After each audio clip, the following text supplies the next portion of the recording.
Muy buena tarde a todas y todos los que nos acompañan por Zoom o por Facebook Live. Es un gusto saludarles y darles la cordial bienvenida al foro sobre la emergencia de las noticias falsas en el ámbito de la salud en el contexto de la pandemia COVID-19 en México, discursos y construcción simbólica de los actores. En primera instancia, me gustaría dar la palabra a la maestra Julieta Gutiérrez, que va a dar inicio a nuestra sesión.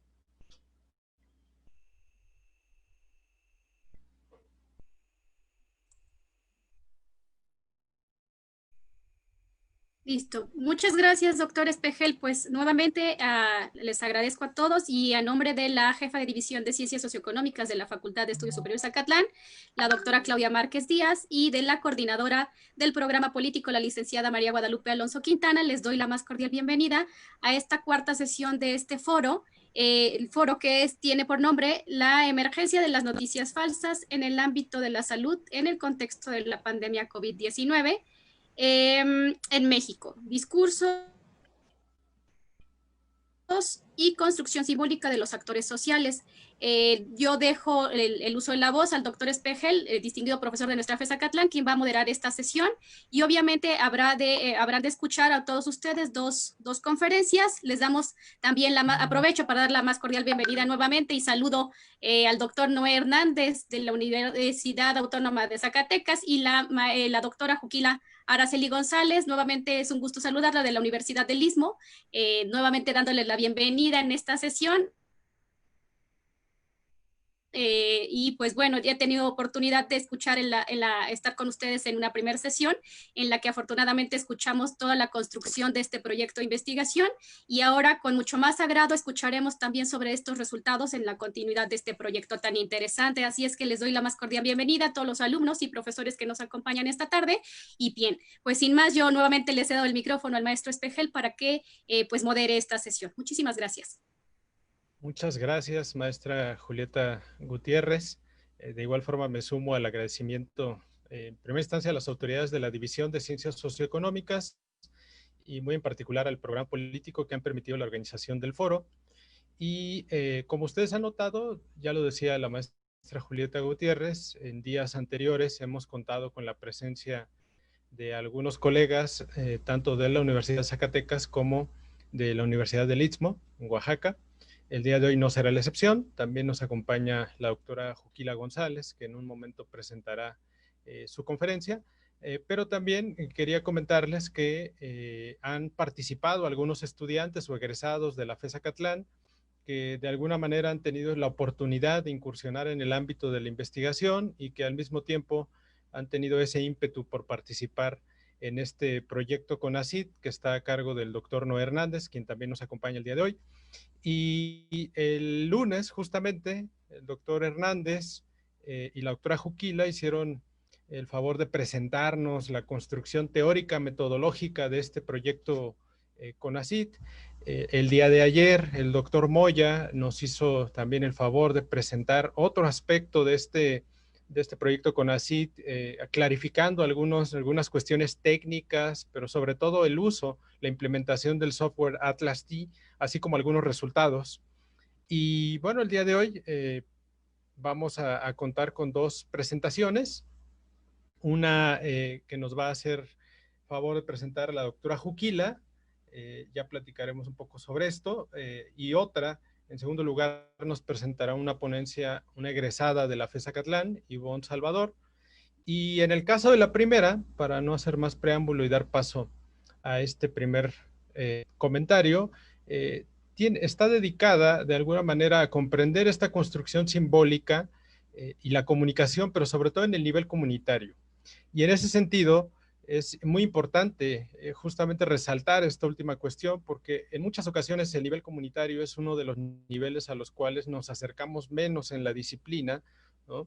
Y hay que entender que las lógicas, los actores y los procesos que se incluyen en el nivel comunitario tienen particularidades de gran relevancia que hay que tomar en cuenta.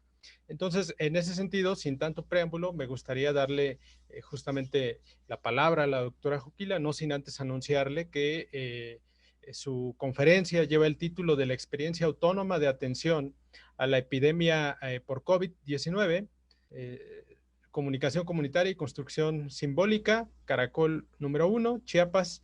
Y también quisiera dar una breve semblanza de la doctora Juquila Araceli González Nolasco, quien pues cuenta con maestría y doctorado en Sociología por el Instituto de Ciencias Sociales y Humanidades de la Benemérita Universidad Autónoma de Puebla.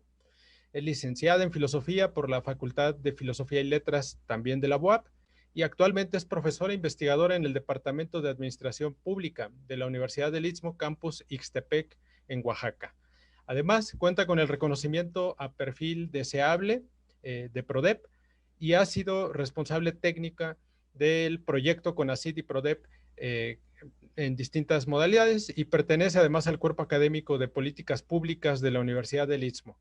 Además, quisiera comentarles que sus líneas de investigación son problemas y procesos sociales, así como políticas públicas. Actualmente colabora en el proyecto CONACYT titulado La emergencia de las noticias falsas en el ámbito de la salud, en el contexto de la pandemia COVID-19 en México, discursos y construcción simbólica de los actores sociales, un proyecto evidentemente financiado por CONACYT, como les mencioné hace un momento, y que justamente de este proyecto pues, emerge la idea del foro en el cual nos encontramos sesiones. Entonces, doctora Juquila González, adelante, tiene usted la palabra.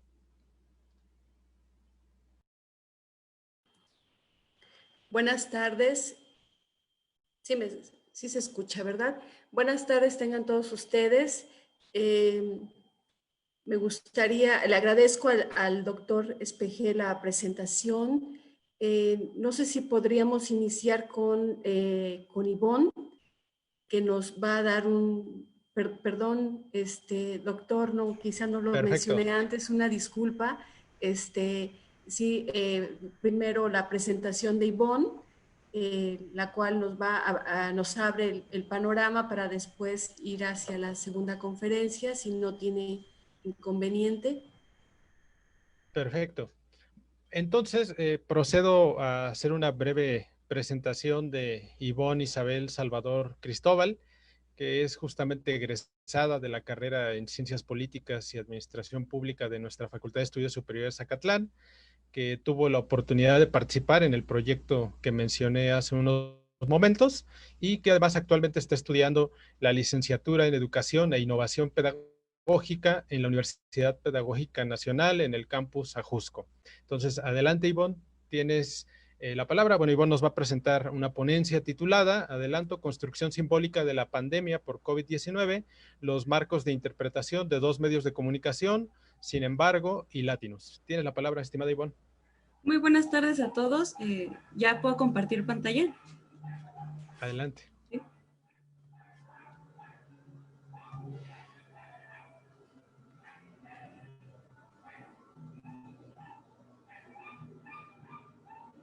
¿Ya es visible? Sí. Buenas tardes nuevamente a todos, estudiantes y académicos de la FES Zacatlán y de otras unidades de estudios.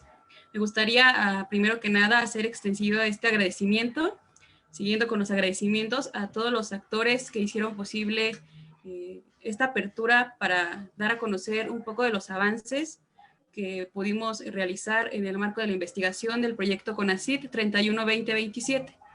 También me gustaría hacer extensivo este agradecimiento, primero que nada, al doctor Espejel, un destacado y querido académico de la FES Zacatlán, de la carrera de Ciencias Políticas, que fue el enlace que nos permitió a nosotros como egresados y estudiantes de la carrera llegar a conocer a otros dos destacados doctores, como son la doctora Juquila de la Universidad del Istmo y el doctor Noé Hernández de la Universidad Autónoma de Zacatecas, que en conjunto, a pesar de encontrarse en distintos puntos de la República Mexicana, trabajan en conjunto para motivarnos a participar en proyectos de investigación tan importantes como es este del CONACYT.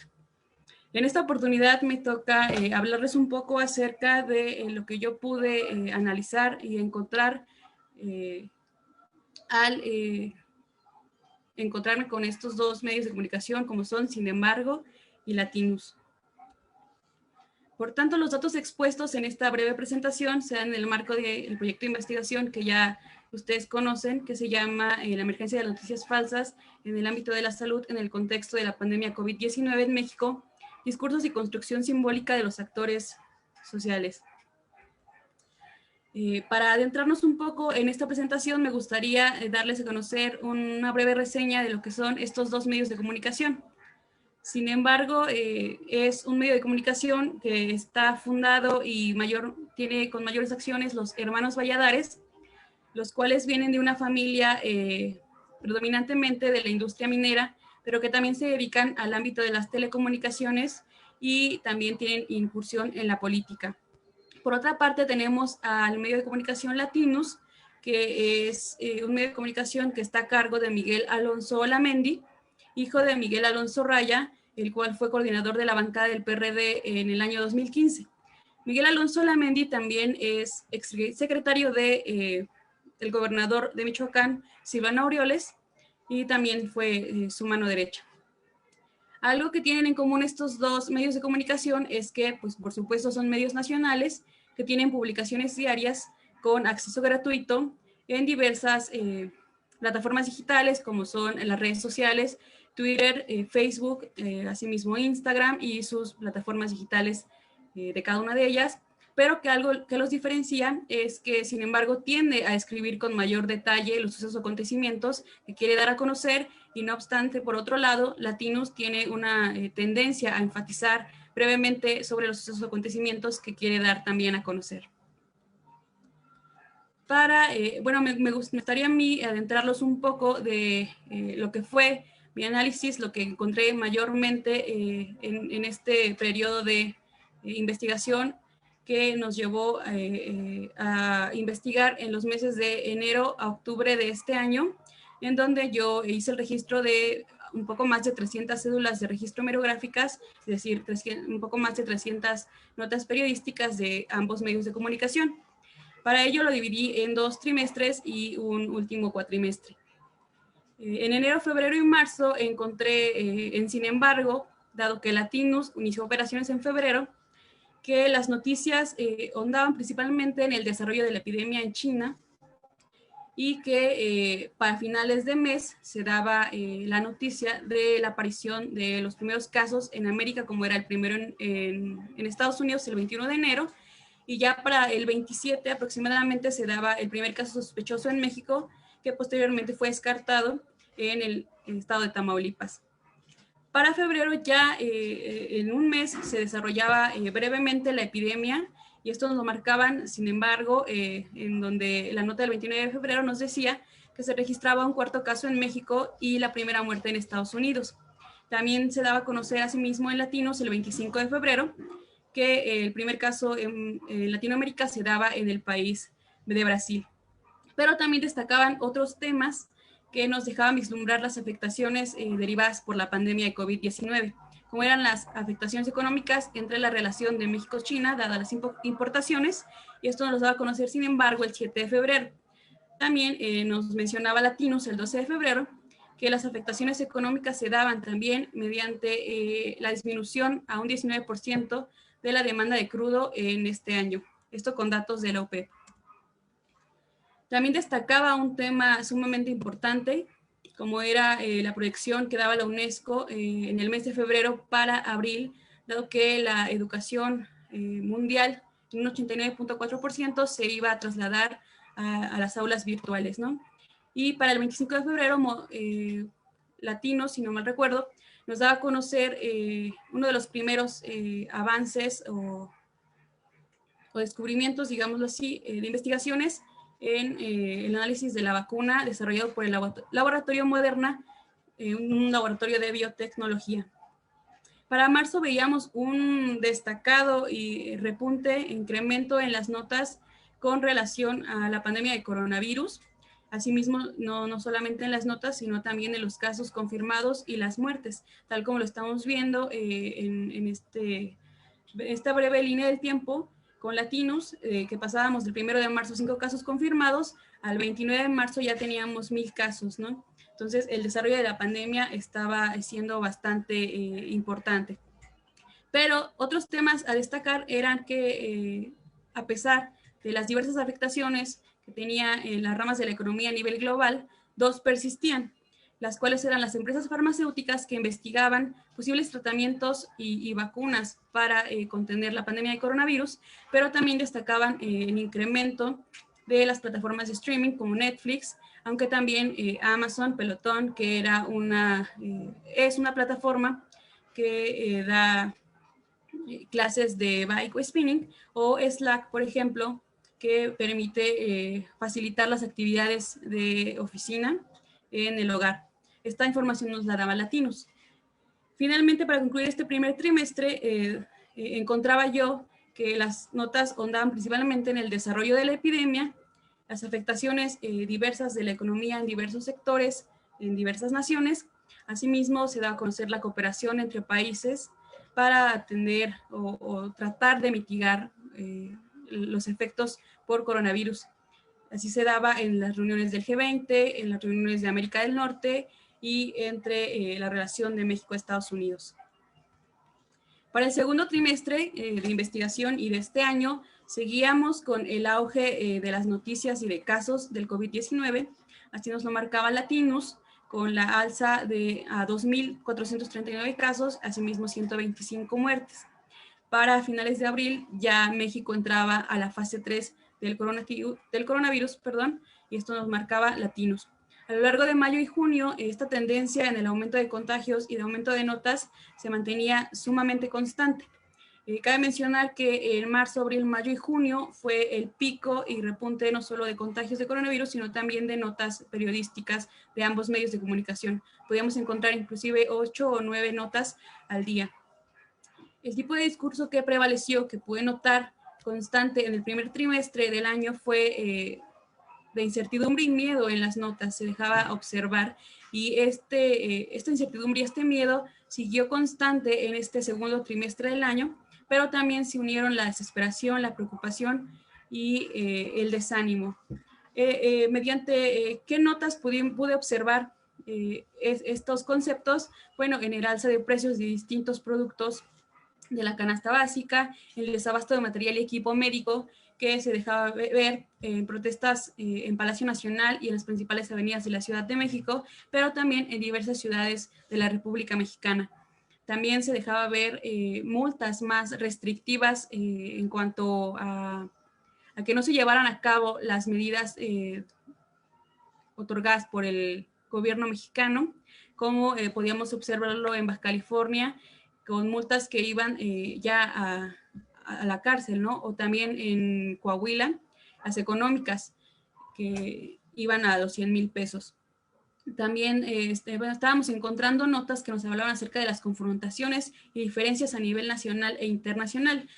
Internacional estábamos viendo las confrontaciones y diferencias que se tenían entre el gobierno de Donald Trump y el gobierno chino, y dentro del país las diferencias que se tenían mediante las investigaciones realizadas por el CONACYT o el CIDE o la Universidad de Stanford, que presentaban datos que no coincidían con los presentados en las conferencias dadas a conocer por el gobierno de México. Para el último cuatrimestre del año, la atención se centró desde luego, como la constante que se venía desde enero, en el auge de contagios. No obstante, se nota ya la disminución, dado que mientras en marzo y el segundo trimestre del año podemos encontrar notas que iban, les comentaba, de las 8 a 9 diarias sobre el mismo tema, para septiembre y octubre principalmente podíamos notar la disminución de estas notas periodísticas con respecto a la pandemia de coronavirus, dado que había inclusive días que ya no había registro de ellas. Pero la constante siguió. Por ejemplo, en el 11 de julio Latinos nos marcaba que México ya se encontraba en el 7º lugar con 290,000 contagios. El 10 de agosto, sin embargo, nos marcaba que las muertes por COVID-19 llegaban a 53,003. Y el 20 de octubre, sin embargo, que fue el último día que yo registré este medio de comunicación, ya nos marcaba que México superaba las 79,000 muertes por COVID-19 y las 761,000 casos confirmados.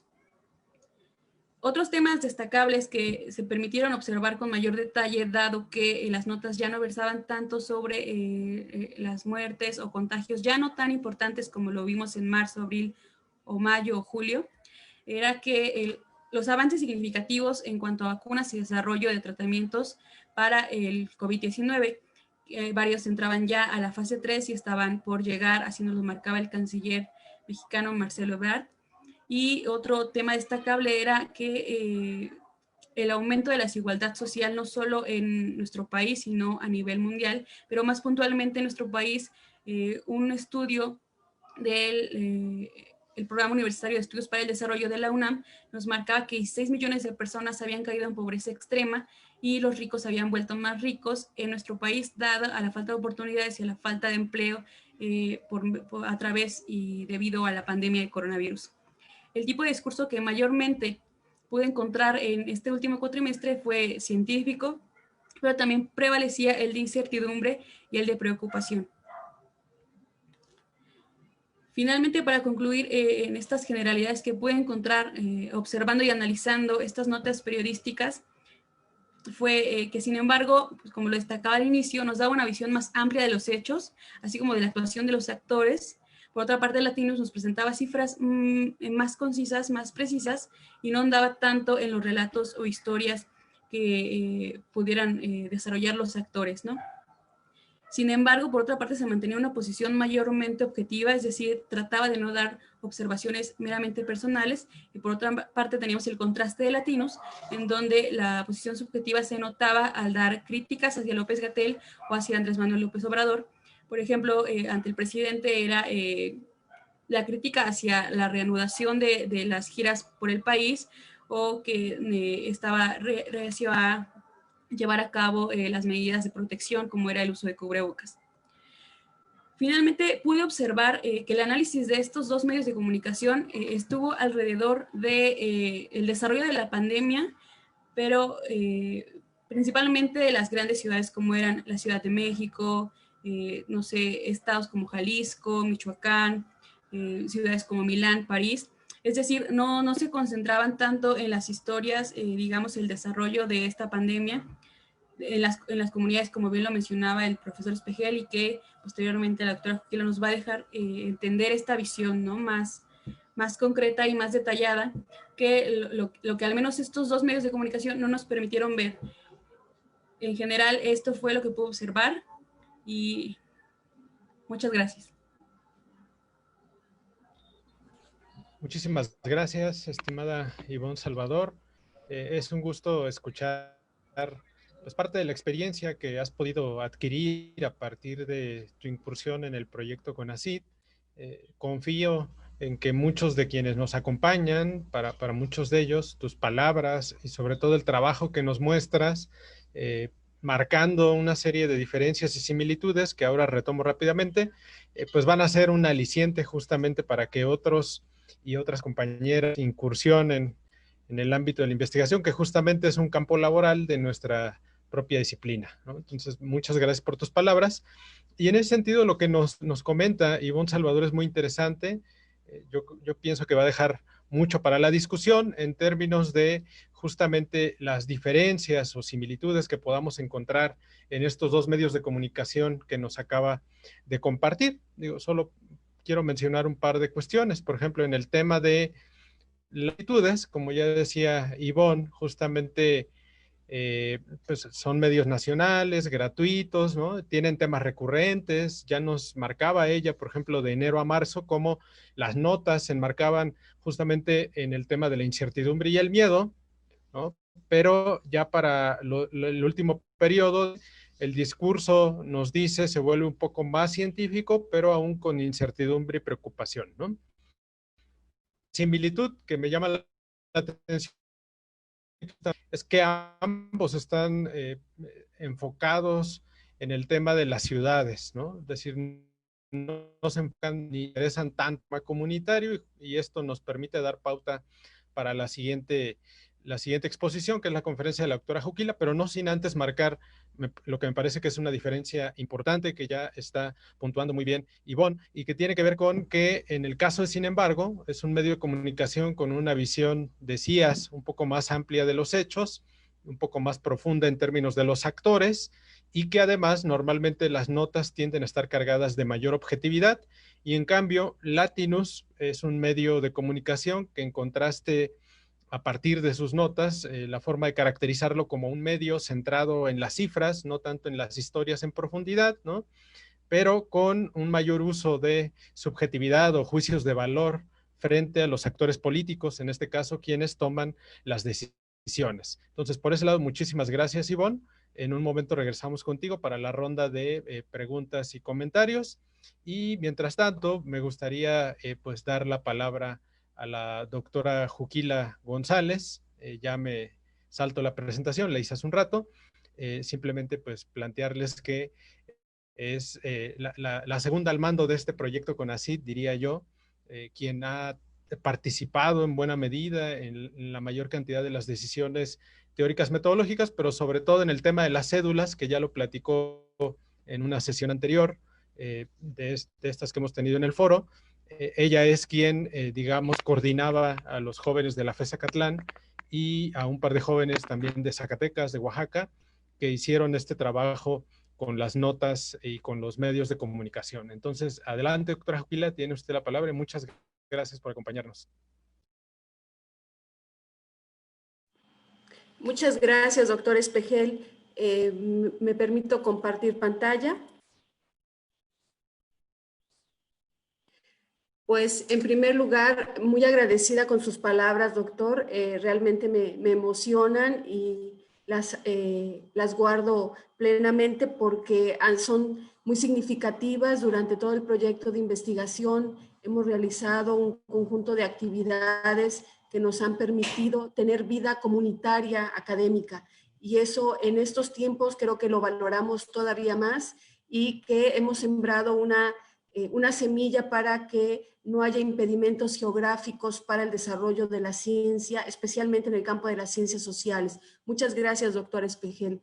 Inicio mi presentación dando gracias a las autoridades de la FES Zacatlán por abrir estos espacios de reflexión para académicos y alumnos, y el encuentro interinstitucional tanto de alumnos como de académicos, en el que participan estudiantes de posgrado de la Universidad de Zacatecas, estudiantes de la Universidad del Istmo y, por supuesto, los anfitriones muy entusiastas de la FES Zacatlán. Muchísimas gracias a toda la comunidad que los alberga por este recibimiento y la generosidad por la difusión, la creación, el diseño, difusión del evento. Muy agradecida por ello.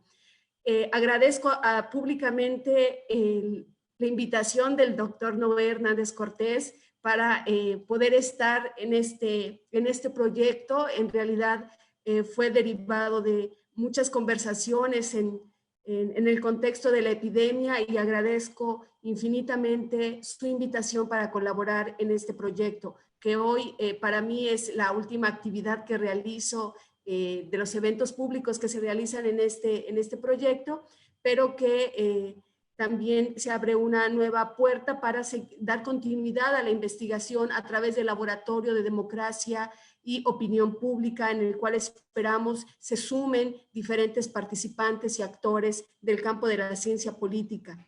Muchísimas gracias. Inicio. El título de la ponencia del día de hoy se denomina Experiencia Autónoma de Atención a la Epidemia por COVID-19, Salud, Comunicación Comunitaria y Construcción Simbólica en el Caracol 1 del Estado de Chiapas, en México. Menciono que esta conferencia forma parte del proyecto 31-2027 que ustedes ya conocen, y hoy es día 25 de noviembre, en el cual participamos con mucho gusto. El objetivo de nuestra presentación del día de hoy tiene por misión indagar sobre esas acciones de comunicación comunitaria y de construcción simbólica que se generaron en espacios que no eran los urbanos, en espacios que no estaban considerados en las notas periodísticas, que no fueron, digamos, el foco de atención para los medios de comunicación. Una de las razones por las cuales nos dedicamos a indagar de algún modo lo que sucedía en comunidades más alejadas de las urbes es porque nosotros nos encontramos en el sureste de México. En el caso particular me encuentro en el estado de Oaxaca, donde tenemos comunidades indígenas, y nuestra cercanía con el estado de Chiapas y el conocimiento del mismo permitió de algún modo aproximarnos de manera más pronta y en la medida de lo posible para poder realizar la investigación. Bajo esa lógica, lo que sucede en marzo de 2016 es una declaratoria de emergencia sanitaria, y esta emergencia sanitaria se genera a partir de la vida comunitaria en la zona de Chiapas, y se plantea bajo un marco político, un marco de autonomía frente al Estado y frente al mercado. Es importante mencionar que especialmente para los que se dedican a estudiar ciencia política y administración pública, se abre un espacio muy importante para la reflexión de la autonomía, no solamente porque está ya en los marcos jurídicos internacionales, sino porque ha generado nuevos debates, nuevos posicionamientos y nuevas preguntas que se plantea la ciencia política, en donde hay construcciones autonómicas de la población, en donde están interpelando de forma antagónica al Estado y también al mercado, lo que denominarían algunos autores al capitalismo en general.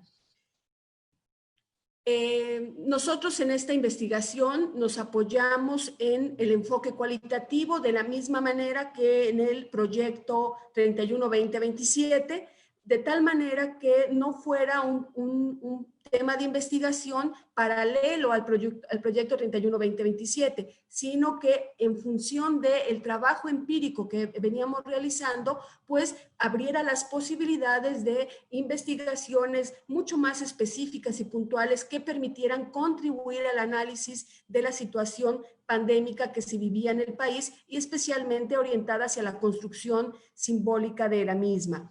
Es por ello que bajo ese mismo enfoque cualitativo, lo que nosotros realizamos en este trabajo en concreto fue un proceso de triangulación. Se triangularon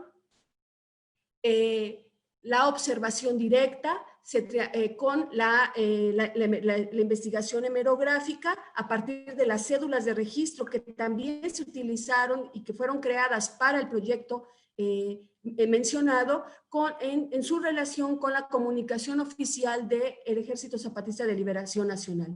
Este proceso de triangulación nos permitió entonces en un primer momento escuchar los relatos, los decires, las valoraciones subjetivas en el mes de septiembre, que fue cuando se realizó el trabajo de campo, en septiembre de 2020. Cabe mencionar que la observación directa la comprendemos no como algo pasivo, la observación directa no debe entenderse en ese sentido, por lo tanto el arte de escuchar se volvió muy importante para poder recuperar esas narrativas, esos relatos, esas expresiones que muchas de las veces no damos cuenta como investigadores, que a veces estamos concentrados en las entrevistas a profundidad, semiestructuradas, pero que desdeñamos la observación a través de la escucha. Y por lo tanto, la observación directa no es pasiva ni tampoco busca ser objetiva. En realidad, es un proceso de apreciación en donde el investigador se sumerge en el fenómeno a estudiar y le permite organizar justamente este conjunto de percepciones que recibe a través de la oralidad, de las palabras. Por otro lado, tenemos en ese proceso de triangulación la hemerografía. La hemerografía revisada fue encontrada a partir de este proceso que se fue dando como parte del proyecto 31-2027, porque se hacía la revisión de las diferentes notas. En el caso particular hice una revisión general de todos los medios de comunicación que después las personas responsables del registro fueron asignados ya de manera específica. Sin embargo, previo a ese proceso se realizó una revisión general para poder seleccionar y establecer los criterios de selección de esas fuentes hemerográficas. Y en ese proceso nos fuimos encontrando con notas periodísticas que remitían hacia aspectos de las comunidades, en especial las ubicadas en Chiapas. De ahí que la investigación hemerográfica nos permite identificar esas situaciones, esas prácticas, esas narrativas en un periodo de enero a septiembre. Cabe mencionar que de enero a septiembre no hubo una continuidad ni una saturación de información sobre las comunidades indígenas. Fueron solamente algunos periódicos quienes dieron cuenta de la situación en el plano local. A nivel nacional, pocos fueron los medios de información que apostaron por difundir este tipo de noticias.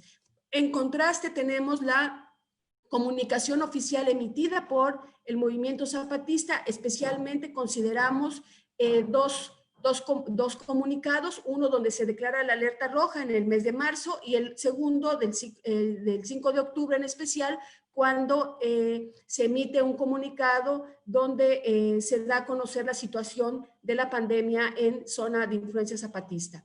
Este proceso de triangulación, entonces, guiados por la conducción teórica, nos ha permitido tener resultados preliminares, porque no podemos llamarlos precisos, contundentes, porque es apenas una pequeña aproximación, es un proceso de exploración y esto requeriría mucho más tiempo para poder observar más cambios y más también consistencia en los datos. La conducción teórica. Con respecto de la conducción teórica, que es lo que nos permitió hacer la triangulación de la investigación, retomamos varios conceptos. Uno, el más importante, es el concepto de autonomía. El concepto de autonomía venido desde una reflexión orientada hacia el cambio social. Partimos de la idea del comunizar, valga la redundancia, donde nos permite expresar a la autonomía como una práctica, pero es una práctica que en su forma es antagónica a los modos de dominación tanto del Estado y del mercado, apoyados en la literatura de John Holloway, venida del marxismo abierto. Nos permite entonces ir identificando, son nuestros lentes, este concepto de autonomía, porque nos va a permitir más adelante la explicación de la construcción simbólica. Significa que la construcción simbólica que están produciendo los zapatistas, dirían algunos autores, como opinión pública, viene de una práctica autonómica que está en oposición con el Estado y el mercado. De la misma manera, entonces, entendemos la autonomía como una praxis cotidiana y no coyuntural. Es importante mencionar esto. La idea de autonomía inicia desde 1994 con el levantamiento armado. No es propia y exclusiva de la situación de emergencia sanitaria. Entonces, es una práctica que está constantemente ahí como forma de acción política en la vida de las comunidades. Y en ese mismo sentido, desde una perspectiva de la ciencia política, pues Harvey nos apoya con la idea de la autonomía también como un proceso no lineal, es decir, el concepto de autonomía no se debe entender como un concepto ilusorio, en donde todo es fantasioso, en donde todo es perfecto, donde hay una armonía per se en las relaciones sociales que se gestan en las comunidades. Tiene procesos contradictorios y también generan equívocos también por parte de las personas que están realizando un proyecto de autonomía. Y estos equívocos, dice Harvey, los han tratado de solventar a través de los procesos de deliberación. Ellos, los zapatistas, los llaman acuerdos. Los acuerdos como ese momento de síntesis en donde la deliberación se expresa. En esa misma lógica, entonces, desde el marco de la autonomía, la idea de comunidad nos la apropiamos desde Kaplun. Kaplun nos ofrece una alternativa de comunidad en términos políticos y, por supuesto, también en términos antropológicos, en el sentido de que la comunidad es también es ese espacio en donde se puede construir la sociedad, en donde no interviene necesariamente el Estado y el mercado. No significa con esto que no haya Estado dentro de las comunidades autónomas, sino que se pueden construir otras formas alternativas. Esta idea de comunidad en términos políticos viene muy ad hoc a la noción de autonomía que estamos trabajando desde la conducción teórica. Dentro de esta noción de comunidad, pensándolo como un espacio local que trasciende la dimensión geográfica, sino es digamos geopolítica en términos micros, la comunicación también se entiende en esa misma línea. Ahí nos apoyamos especialmente en otro pensador, pedagogo por excelencia, pero que viene de una tradición marxista también latinoamericano, donde nos habla de que la comunicación es una práctica en términos políticos y pedagógicos. Me refiero a Paulo Freire. Paulo Freire nos va a ofrecer entonces también que la idea de la comunicación es una praxis, es una práctica que se está gestando y que se presenta además de forma conectada, es decir, donde los pensamientos con las palabras y el contexto no pueden separarse. Así que la idea de comunicación no se limite, no es una racionalidad instrumental que se limita al emisor y al receptor de información, sino que a medida que está incrustado en un contexto político, entonces la comunicación tiene un efecto y un impacto distinto que tiene que ver con la construcción simbólica, por supuesto, y que permite la creación de subjetividades. Así en la vida comunitaria, entonces, la comunicación tiene la característica de ser dialógica, y por una acción dialógica dentro de la comunicación entenderemos que parte del supuesto de que las relaciones son simétricas. Por simétricas se entiende no en el sentido de que todos estamos de acuerdo con lo que se afirma, sino que están en la misma posición política, en la misma posición desde su lugar de enunciación, desde su diversidad, pueden establecer mecanismos de deliberación en el cual puedan llegar a acuerdos, pero con el riesgo, por supuesto, de que la comunicación, especialmente en la vida comunitaria, y en todos los espacios sociales, la comunicación corre el riesgo siempre de ser domesticadora. En ese sentido, no solamente la comunicación puede verse como un espacio de liberación, sino también puede generar relaciones de poder, formas de dominación. Y eso es muy importante observarlo porque no estamos partiendo de conceptos idealistas que han sido trasladados a una explicación empírica en el caso del zapatismo, sino que son conceptos que nos permiten articular hacia dónde está orientada una construcción autonómica que les permitió hacerles frente a una epidemia, pero con siempre estas tensiones, estos riesgos que se corren en la práctica concreta. Es por eso que en este proceso de conducción teórica, la comunidad y la comunicación están estrechamente vinculadas, no se pueden separar, de tal manera que una característica de la comunicación comunitaria a diferencia de otras formas de comunicación, es que esta es altamente activa, directa, las relaciones son en su mayoría de cara a cara y valga mencionar que en el caso del movimiento zapatista, la mayoría de las actividades que realizan para generar los consensos y acuerdos y procesos de deliberación se dan bajo este mecanismo a través de lo que podríamos llamar el eje rector de su autonomía, que son las asambleas comunitarias y por supuesto las asambleas en los diferentes niveles de la vida organizativa de este movimiento social. En ese sentido, la comunicación es altamente participativa y los medios por los cuales gestionan sus procesos comunicativos los generan ellos mismos. Es decir, las mediaciones, como lo que vivimos en las ciudades, que son el periódico, las redes sociales, no fluyen a la misma velocidad que fluyen en la ciudad, fluyen de manera distinta y eso se debe justamente a las condiciones socioeconómicas en las que viven estas comunidades. Con respecto de la categoría construcción simbólica, esta es una categoría que emana del proyecto amplio 31-2027 y esta categoría en especial fue construida justamente mientras me encontraba en Chiapas digamos que fue un espacio, un momento de inspiración. El doctor Noé Hernández no me dejará mentir en ese sentido y se construye esta categoría que nos permite vislumbrar otros elementos del discurso que eran importantes destacar para el estudio que nos competía. Así que la categoría de construcción simbólica, especialmente sobre la epidemia, nos permitía entender que se dota de significado a la epidemia, se le llena de contenido a través de los valores, las creencias, las prácticas, las actitudes, las opiniones, los posicionamientos. Significa que toda esta construcción simbólica de la epidemia se va dando en contextos muy concretos, unos mediados por valga por los periódicos, por las redes sociales, por los medios de comunicación, y en otros por las formas directas de la comunicación. Sin embargo, esta construcción simbólica puede expresarse de diferente manera.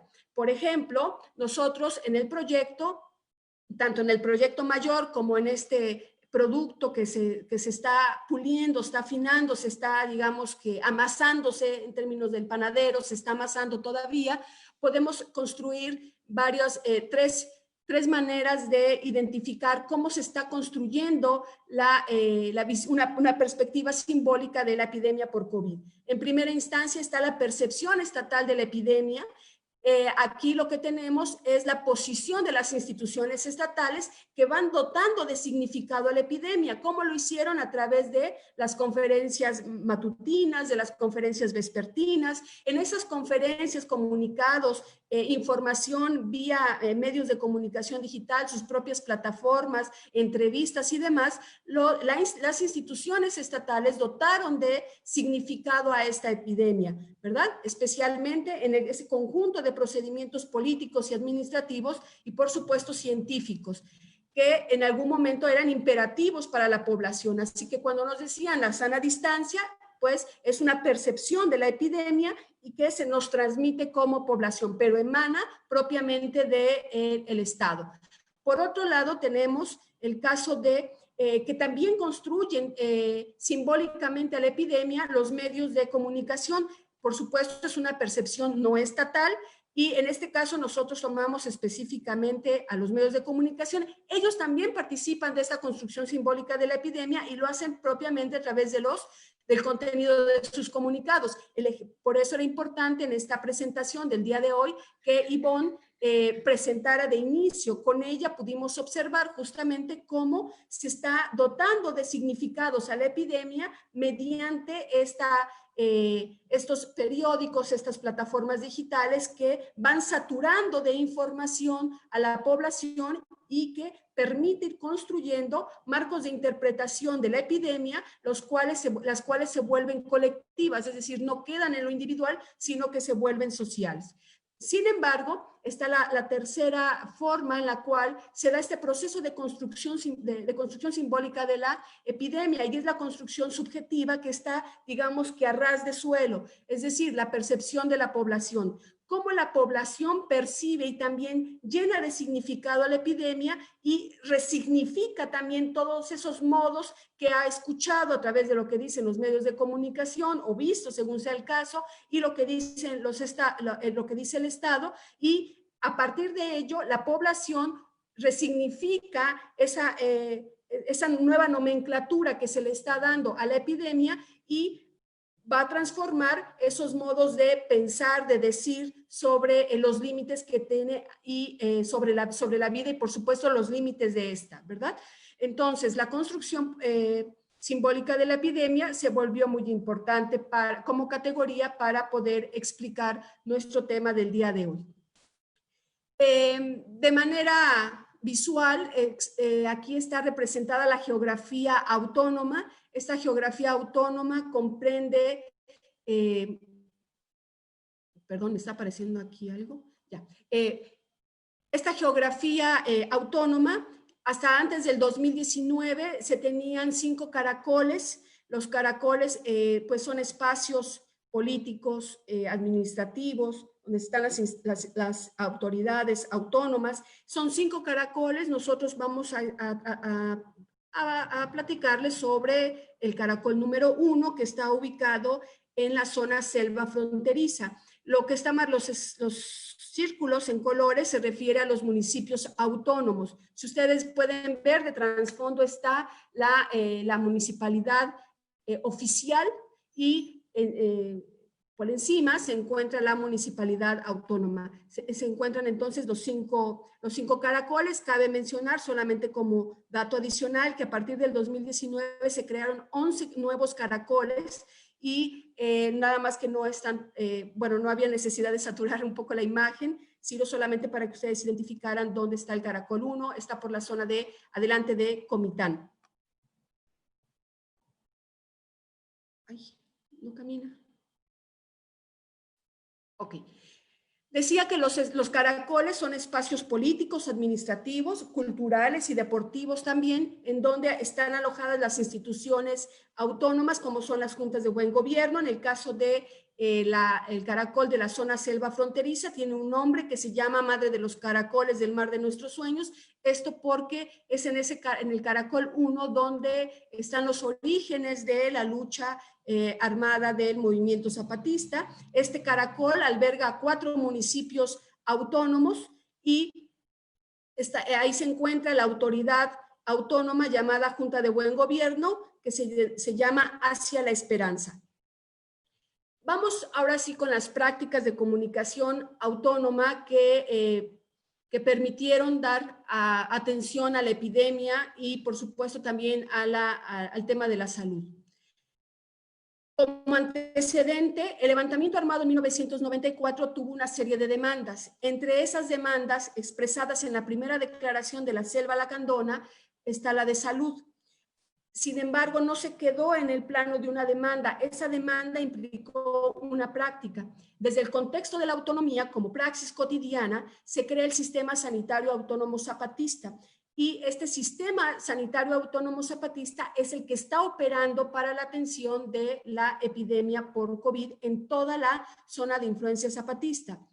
¿Qué se entiende por el Sistema Sanitario Autónomo? Daniele Fini, un estudioso del tema de la salud para el caso de las comunidades zapatistas, nos explica que es el conjunto de sujetos, estructuras, prácticas, ideas y que se ha podido desplegar en todo el territorio autónomo, partiendo de mejorar la salud, no solamente en términos individuales, sino de forma colectiva y la atención particular hacia los enfermos.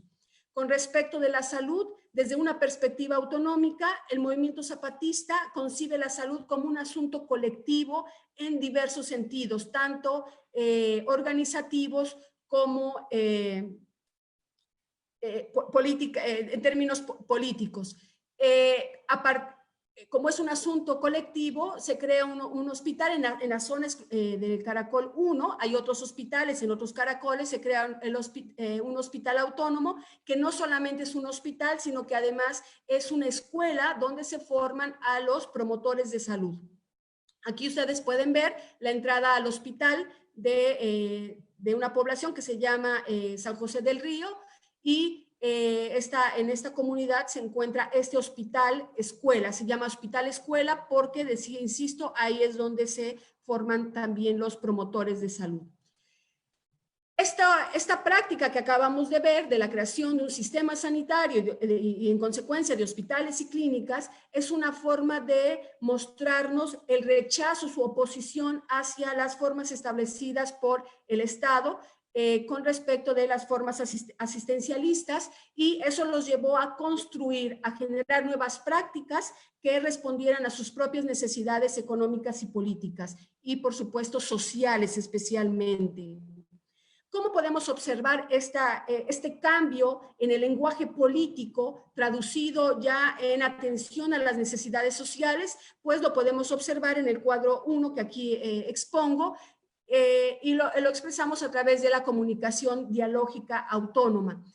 En las comunidades existe una relación simétrica en donde, por ejemplo, el promotor de salud y el paciente están en las mismas condiciones socioeconómicas, porque tanto el promotor como el paciente, por llamarlo de algún modo, viven en la misma comunidad, conocen ambos el contexto. El promotor de salud tiene conocimiento del contexto en el cual habita su paciente, de tal manera que no receta, por ejemplo, comer carne a una persona que tiene desnutrición, no receta comer carne cada diario, cuando conoce, por ejemplo, las condiciones precarias en alimentación que viven esas comunidades. Significa que hay una correlación entre aquello que están entendiendo por salud, por enfermedad, en el contexto económico, social en el que viven, y por supuesto también político. Ambos conocen sus biografías, saben quiénes son, reconocen que ambas partes tienen saberes, y en ese sentido el promotor tiene una función social importante dentro de la organización autónoma, que es atender la enfermedad, pero también proteger la salud de su comunidad. Tenemos como otro ejemplo la relación entre los promotores y los encargados de las comunidades, una relación simétrica. Aquí se enfatiza especialmente las formas de organización que tienen que ver con establecer las responsabilidades a los diferentes agentes que conforman el sistema de salud comunitario, de tal manera que se determinan las funciones y las actividades correspondientes. Los promotores de salud y las bases de apoyo, que son la comunidad en general, donde establecen mecanismos de trabajo colectivo que permite la capacitación y la contribución especial de las bases de apoyo para la capacitación de promotores. Esto es muy importante mencionarlo porque en este proceso de enseñanza de promotores, la comunidad los apoya a través de trabajos. Es decir, el apoyo no necesariamente es económico, aunque algunas de las veces cuando los promotores tienen que salir a otro lugar a capacitarse, necesitan apoyo para el transporte y demás, pero el apoyo es que mientras un promotor está en funciones para atender la salud y las enfermedades, la comunidad los apoya yendo a limpiar su milpa, yendo a la cosecha del frijol y otras serie de actividades. Así que el trabajo, aquí podemos observar la autonomía como un trabajo concreto. Por eso lo pensamos desde la perspectiva del comunizar. Otra relación de comunicación biológica en términos simétricos la podemos observar entre las autoridades, los encargados con las bases de apoyo, especialmente cuando se trata de seguimiento a enfermos para casos muy específicos, así como especialmente en la atención de las enfermedades endémicas. Una de las enfermedades endémicas pues tiene que ver con los parásitos que están en el agua y las enfermedades gastrointestinales que son muy recurrentes en aquellas zonas, así como las vinculadas con la limpieza y la comunidad, de la comunidad y de las viviendas. ¿Qué sucedió el día 16 de marzo del 2020? El Comité Clandestino Revolucionario Indígena, mediante un comunicado, da a conocer que existe una crisis y que hay que realizar varias acciones. Declarar la alerta roja. Estar en alerta roja significa reconocer que hay un peligro en el cual exige de la comunidad estar atentos a lo que pueda suscitarse, sea un fenómeno de carácter político o de carácter natural, por llamarlo de algún modo, como es el caso de la epidemia. Y en términos de orientar a las juntas de buen gobierno, se les recomienda el cierre total. Así que a partir del día 16 de marzo hubo un cierre total de las actividades políticas realizadas por el movimiento en las comunidades. Ejemplo de ello lo podemos observar en este caracol. Este es uno de los nuevos caracoles. No son imágenes que corresponden al caracol 1. Son imágenes que corresponden a un nuevo caracol que está en la carretera que transita de San Cristóbal hacia Comitán. Está a la orilla de carretera en el municipio autónomo de Tulancao. El municipio oficial es Amatenango del Valle y ustedes pueden observar aquí las imágenes de que está todo cerrado, solamente personas que están vigilando y cuidando del caracol. De manera concreta, en términos comunitarios, que es lo que me interesa en esta presentación, es que la comunicación dialógica se sintetizó después de esos procesos deliberativos, de establecer acuerdos, y se sintetiza en 10 puntos que ellos enuncian y publican de voz en voz dentro de la comunidad y en las relaciones, en los caminos intercomunales a través de láminas donde están pintadas las indicaciones que hay que atender. Entre ellas sobresalen, por supuesto, no darse la mano, eliminar besos, abrazos, que cada quien tenga sus trastes para comer, lavarse las manos, ¿verdad? Hasta por 3 minutos, suspender todas las actividades, y lo podemos observar este conjunto de numerales explicados y publicados en una lámina en las avenidas, en las carreteras que comunican a las diferentes, pues valga la redundancia, las diferentes comunidades. Aquí tenemos una imagen al respecto, imagen de septiembre del 2020. También la comunicación comunitaria ha permitido y ha significado en especial, uno, de manera inmediata informar constantemente a las comunidades sobre lo que está sucediendo con la epidemia y eso lo realizan tanto las autoridades como los promotores de salud. Eso es la acción inmediata, la acción organizativa de la autonomía tiene que ver con el plantearse preguntas sobre qué cosa es lo que se va a hacer, primero qué es lo que se está viviendo, porque hay un desconocimiento de lo que se está presentando, no solamente en lo que se está presentando en el mundo y de lo que se podría presentar también en las comunidades, y ante esto la respuesta que ellos plantearon y que mencionaban de manera general es de seguir organizados colectivamente, es decir, la idea de la autonomía persiste como práctica cotidiana para atender cualquier situación que no esté considerado como un plan de trabajo o un plan de vida, por decirlo así. Ya la autonomía forma parte de ese plan de vida. Y en un mediano y largo plazo, continuar con la recuperación de los saberes originarios, así como vincularse con la nueva formación de generaciones de promotores de salud, de hueseros, de parteras, que quienes, dicho sea de paso, tuvieron una labor muy importante porque en estos tiempos de epidemia algunas personas, tanto zapatistas como no zapatistas, requerían de las parteras para poder dar a luz. ¿Qué pasó en los meses de marzo, abril y mayo? Las reglas, así como nosotros tenemos conocimiento de que fue el momento de saturación de las noticias, como nos mencionaba Ivonne, en el caso de 2 periódicos, y sabíamos que en esos meses el Estado, a través del gobierno mexicano, nos había dicho que sería el punto de inflexión, el punto más alto de la epidemia. Bueno, en esos meses, en esas comunidades, pues las reglas comunitarias fueron más rigurosas. El acuerdo fue no salir, es decir, no salir de las comunidades de tal manera que se evitara a toda costa el contagio de COVID. Hubo situaciones, y aquí están las tensiones que presenta la autonomía. Una de ellas tiene que ver con la convivencia en comunidades donde conviven diferentes tipos de organizaciones políticas. Grupos partidistas con grupos autónomos, había que tomar decisiones. En algunas comunidades lograron esos grupos, lograron el consenso, y en algunos casos, pues, el acuerdo general era no salir. En cambio, en otras comunidades, para evitar el conflicto social, en el caso de los zapatistas, decidieron no cerrar comunidades con el único propósito de evitar que hubiera mayor flujo de personas y evitar, por supuesto, los contagios.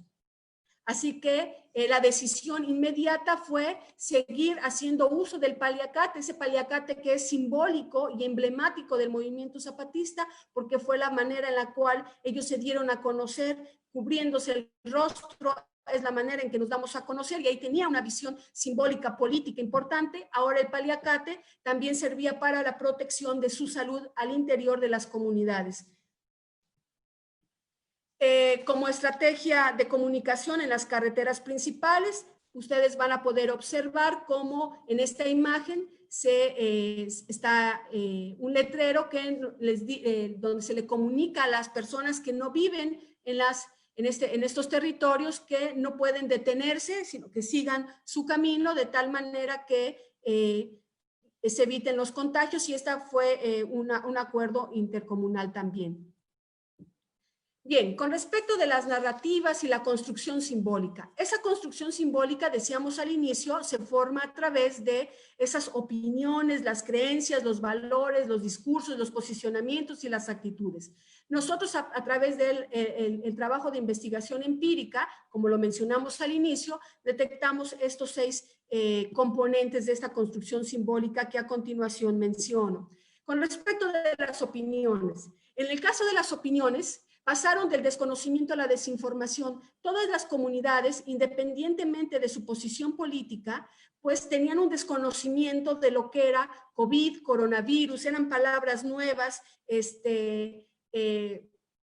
era hasta de risa qué cosa era el COVID, porque había un total desconocimiento. Pasaron también del desconocimiento a la desinformación, derivado de que empezó a fluir la información a través de las redes sociales, especialmente Facebook, WhatsApp, de quienes tenían teléfonos celulares o televisión privada, que no son los más, sino los menos, pues empezó a fluir la información, ¿verdad? De tal manera que las opiniones empezaron a modificarse, primero con la incertidumbre, la intriga de saber qué es lo que está pasando en el mundo, hacia esa desinformación con respecto de que se emitían frases muy comunes, como por ejemplo que se está muriendo mucha gente en el mundo o que en los hospitales se están matando personas. Esto era muy común observarlo.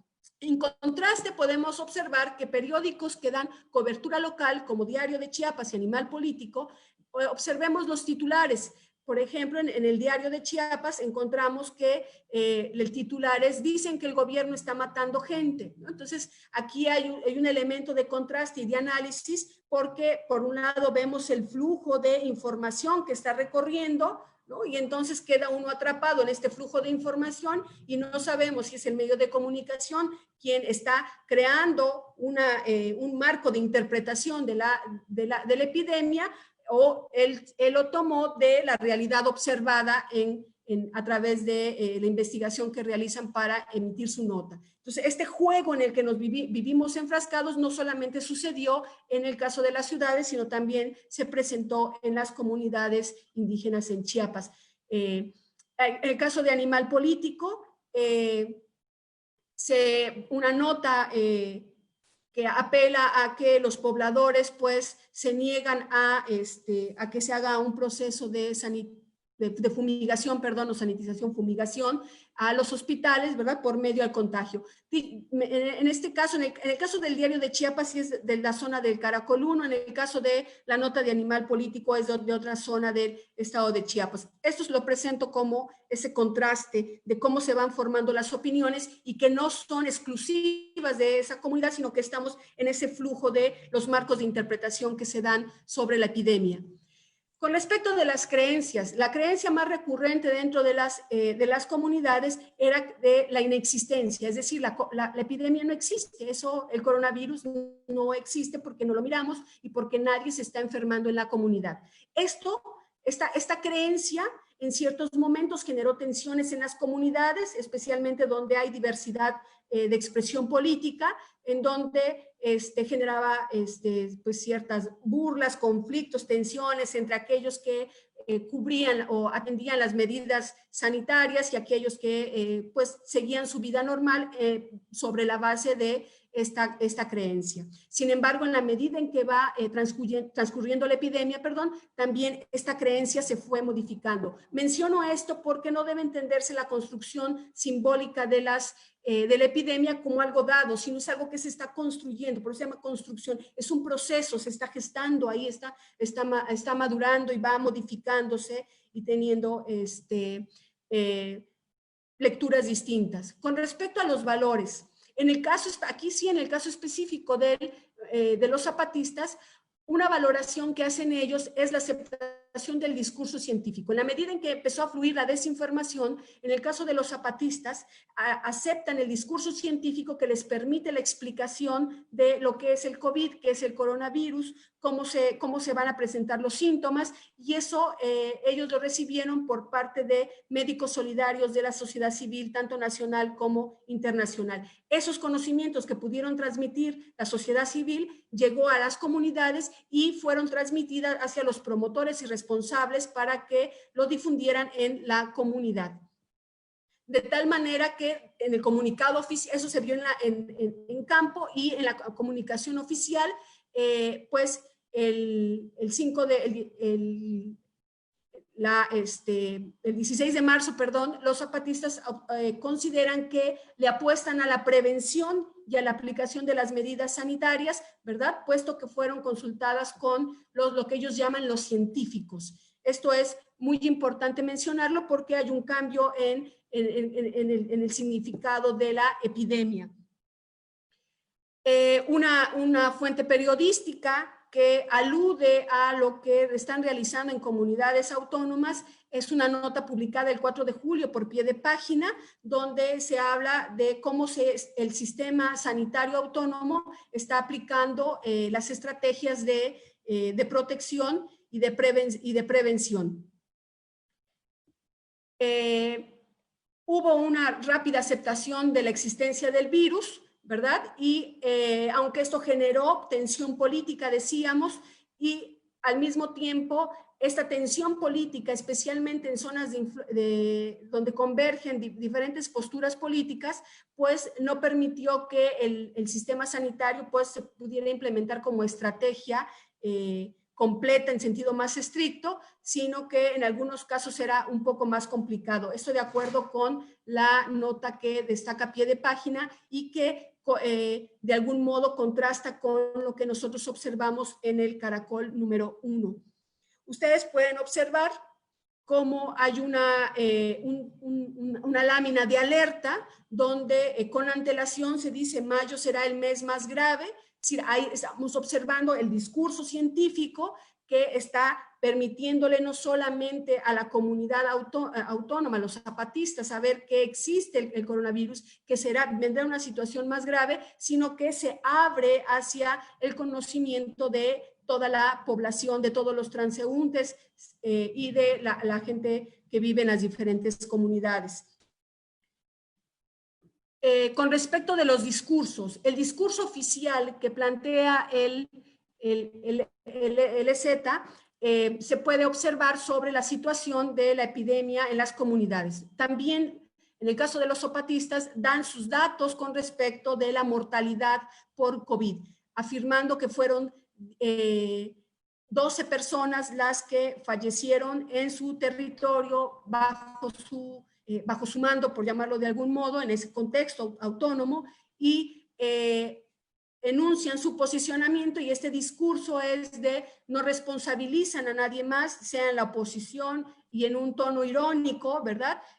Pues asumen por un lado la responsabilidad de esas personas que fallecieron, y en el tono irónico está pues el antagonismo con el Estado, al decir que pues ahí no se le puede culpar ni a la 4T, ni a los conservadores, ni a los fifís, ni a nadie más. Ellos hablan oficialmente de extremar todavía precauciones. Con respecto de su posicionamiento, hay un posicionamiento claro que es político, en oposición al Estado y al mercado, y esto lo emiten a través del comunicado oficial del 5 de octubre del 2020, en donde enuncian cómo desde su lectura el COVID pues nos ha permitido observar pues las debilidades que tenemos como seres humanos, pero también la postura de la crítica hacia los gobiernos nacionales, no solamente en el caso mexicano, sino a todos los gobiernos. Y en esa misma lógica, la crítica o su posicionamiento frente al mercado es que el gran capital lo que pretende es que uno vuelva a la calle, ¿verdad? Pero para que asumamos nuestra condición de consumidores. Ahí está, en estas líneas podemos encontrar este posicionamiento. Creo ahí se me fue una imagen, había una imagen por ahí, una disculpa. Con respecto a las actitudes, el término de lucha se entiende como un sinónimo de vida en el proyecto autonómico de los zapatistas, y por lo tanto se construye un lenguaje político distinto, se construye un modo de pensar la política independientemente de las circunstancias o de las situaciones que enfrentan. Y ellos lo expresan a través de que cualquier situación que habrá que enfrentar la harán desde la idea de la comunidad, y no solamente ver a los problemas que se enfrenten o a las circunstancias que se presenten de manera individual, y que en el caso específico de la epidemia seguirán trabajando en materia de prevención, y a partir de esta idea de prevención marcan su actitud ante la vida de seguir resistiendo, seguir luchando y de seguir vivos. Muchísimas gracias. Muchas gracias, estimada doctora Juquila González. Debo decir que su presentación es evidentemente pertinente, pero también necesaria en términos de lograr una mejor comprensión de la complejidad que reviste la pandemia por la que atravesamos y justamente las particularidades en el ámbito comunitario en esta coyuntura. Quisiera resaltar, para no abusar tanto de la palabra y que podamos dar el micrófono a partir de unas preguntas que nos han hecho amablemente, solo resaltar un par de cuestiones. Primero, la parte, digamos, metodológica, que creo que hay que resaltarlo. Noten cómo se trata de una investigación, ya lo dijo la doctora, de carácter cualitativo, si bien exploratorio, pero no por ello sin un sustento metodológico que trata de llevar a cabo a partir de la triangulación. A partir de esta triangulación de fuentes, se dota de una mayor validez al trabajo mediante un proceso de, digamos, depuración de la información al conjuntar estas diversas fuentes que mencionaba, por un lado la observación, por otro lado la hemerografía. Segundo, también resaltar el tema de las categorías que utiliza en este trabajo que nos presenta y sobre todo el sustento teórico cargado de diversos autores que coherentemente, ¿no? Ya nos decía el rasgo marxista de Paulo Freire, pero también David Harvey, en fin, hay una coherencia en términos teóricos de los autores que están utilizando o que está utilizando la doctora, y en ese sentido resaltan conceptos como la autonomía, la relación que tiene con la idea de comunizar de Holloway, con el tema de la comunicación desde Freire, ya les decía, pero sobre todo resaltar esta cuestión de la construcción simbólica, ¿no? Que viene derivada de una vida comunitaria, caracterizada, como ya nos dijo, como nos ha mostrado, con relaciones más igualitarias, no verticales, no autoritarias, no mercantiles, ¿no? A partir de los cuales, de estas relaciones, en esta vida comunitaria, que se puede llegar a acuerdos, ¿no? A partir de una participación, nos decía, activa y directa.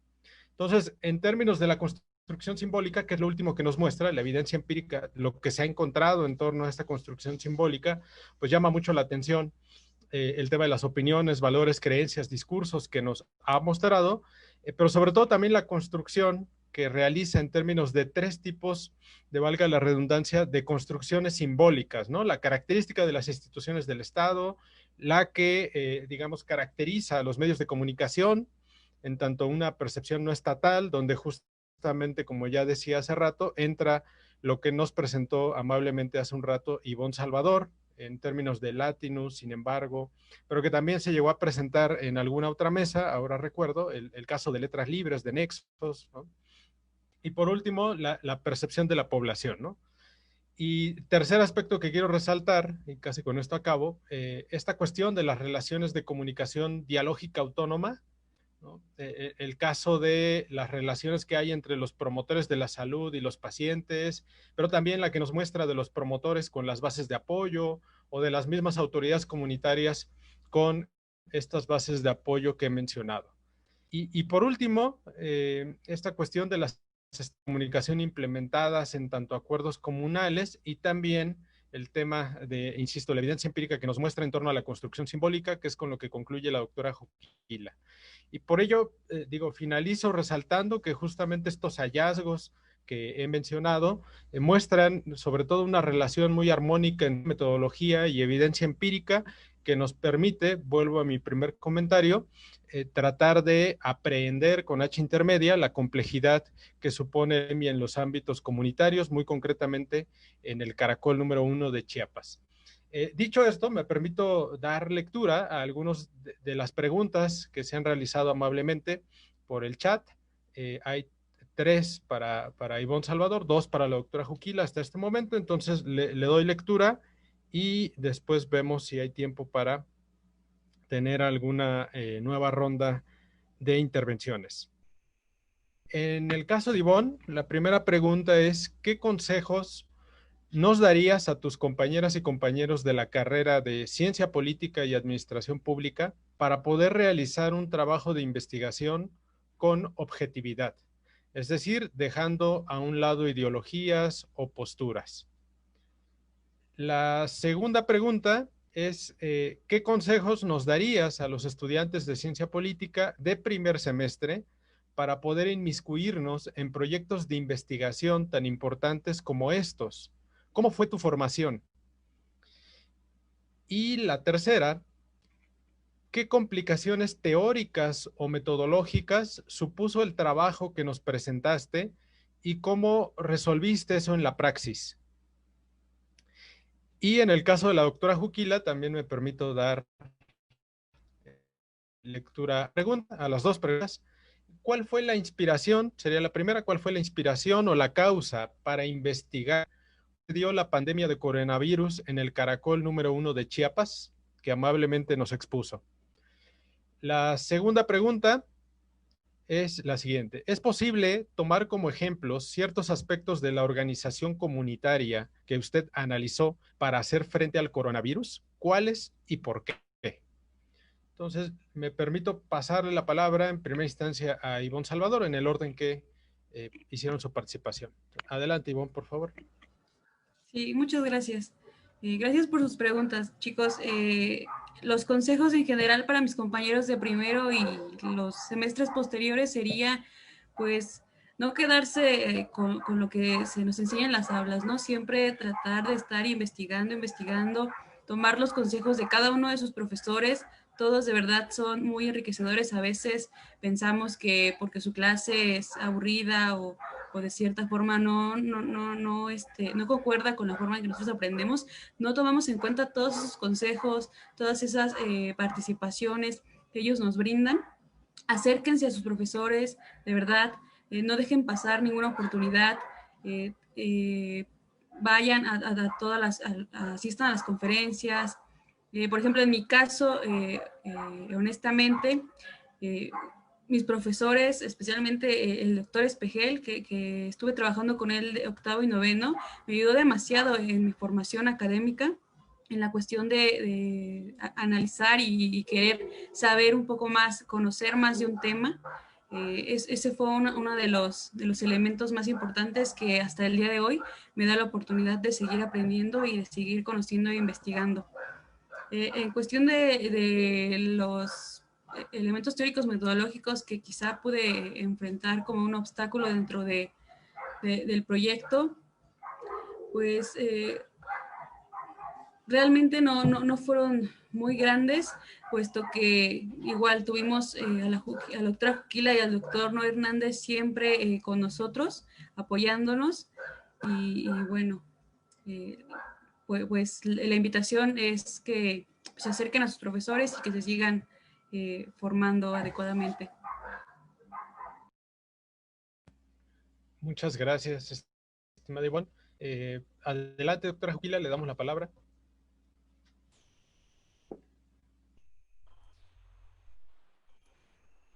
Perdón, gracias. Gracias por las preguntas, son muy bonitas y la primera en especial me ha hecho pensar muchas cosas y irme hacia atrás, ¿verdad? Porque no solamente fue estudiar la epidemia, no solamente ha sido estudiar la epidemia. Menciono brevemente, desde el año 2003 he tenido la oportunidad de conocer con mucho respeto de la vida política del movimiento zapatista y yo inicié mi investigación especialmente en la educación autónoma y justamente pensando desde la idea de la autonomía, especialmente desde la vida cotidiana. Me gusta la vida cotidiana porque creo que en la vida cotidiana es donde se gesta los procesos de transformación social. No hay espacios idílicos para la realización del cambio de vida de las personas que le apuestan por una transformación y le apuestan a la dignidad de la vida. Entonces, ahora con respecto de la epidemia, más que una inspiración, había una preocupación. Cuando nosotros empezamos a revisar las fuentes informativas, los periódicos, y en el flujo del llenado de información, lo que predominaba era información catastrófica. La tragedia, el miedo, la desesperanza, era lo constante y eso lo hemos notado a lo largo de la investigación. En ese escenario de desaliento, de negativo, ¿qué hay también? O sea, me parece que como hemos olvidado que como humanidad nosotros los seres humanos bajo nuestras diferentes denominaciones, ciudadanos, personas, individuos, tenemos la posibilidad de transformar nuestra propia vida y una manera de observarlo es en una acción muy concreta como puede ser la atención a la epidemia. Así que mi inspiración por el estudio del zapatismo nace especialmente cuando se da la Marcha del Color de la Tierra en el 2001 y por supuesto todos los comunicados que previamente había emitido el movimiento y mi idea era saber si se trascendía algo, qué pasaba más allá de esa comunicación oficial que emitía un movimiento social. A partir de ello le he dado seguimiento en diferentes momentos y ahora atender en especialmente lo que estaban construyendo es justamente porque una de las categorías que se ha estado trabajando dentro del proyecto 31-2027 es la noción de antagonismo. Y por ahí tengo una preocupación individual que hago explícita ahora para mis colegas, ¿verdad? Especialmente el doctor Noé Hernández, con quien tenemos unas fructuosas conversaciones, ¿no? Hasta los alcances del antagonismo que estamos observando en la discusión teórica y qué posicionamiento tiene el zapatismo, un antagonismo mucho más, parece ser radical, ¿verdad? Justamente el movimiento habla de que esas falsas oposiciones que se están expresando actualmente contra la 4T, pues son falsas, son aparentes. Eso es muy interesante para el análisis del discurso del antagonismo. Entonces hay una preocupación por ahí por tratar de entenderlo desde otra línea teórica. Pero también me parece que esta idea de observar esas prácticas concretas, y voy a la segunda pregunta, es que sí se puede recuperar, por supuesto, algunas de las prácticas que en estas comunidades realizan, por supuesto, bajo los contextos que esto amerita. Vivir en una ciudad como la Ciudad de México, como ustedes viven, no es lo mismo en diferentes sentidos como se vive en el sur del país, pero me parece que todo el tiempo están interpelando. Esa es una característica constante del zapatismo, independientemente de nuestra posición política, y esto va un poco orientado también a la pregunta que le hacía Ivonne, que independientemente de nuestra posición política, de nuestras preferencias individuales, nuestra ideología, ¿verdad? Podemos observar cómo una forma de organización, de lucha, de modo de hacer política, pues puede contribuir a que en otros espacios se pueda reproducir. Y algo que hace el movimiento en ese sentido es todo el tiempo, a partir de un lenguaje distinto de la política, está interpelando a la sociedad civil y lo interpela a través de la idea de la organización. Organícense, o sea, no se organicen como nosotros, porque estamos en contextos distintos, ¿no? No es lo mismo bañarse, una situación muy cotidiana y que puede ser de la vida privada, como bañarse en un espacio, ¿verdad?, de 2 metros a bañarse en un río. Hay una diferencia total porque tiene que ver con cómo construimos el mundo. Entonces, no están interpelando hacia seamos como nosotros, sino nos interpelan como humanidad, como sociedad, para construir nuestras propias formas de organización. Algunos lo han hecho, de hecho ya se habla, incluso ya hay una literatura muy interesante con respecto del zapatismo urbano, es decir, a partir de esas experiencias que se crean en las comunidades, bueno, ¿qué nos podemos llevar hacia otras comunidades? Entonces estamos pensando en términos, la inspiración en general es pensar en términos de la transformación social y de la dignidad. Muchísimas gracias. Al contrario, muchísimas gracias, doctora Juquila, y también Ivonne, por compartir a partir de sus respuestas, pues aspectos, digamos, muy personales. Agradecemos por compartir eso frente a nuestro público y si me lo permiten, llegaron un par de preguntas más, entonces creo que estamos a buen tiempo. Entonces, en primera instancia, me gustaría preguntar a Ivonne Salvador el tema sobre, me parece que quedó pendiente, el tema de las complicaciones teóricas o metodológicas que supuso el trabajo que nos presentaste, ¿no? Y sobre todo alguien preguntaba ahí, ¿cómo lo resolviste, no? Entonces, esa sería como la pregunta. Y en el caso de la doctora Juquila, todas las preguntas con felicitación incluida.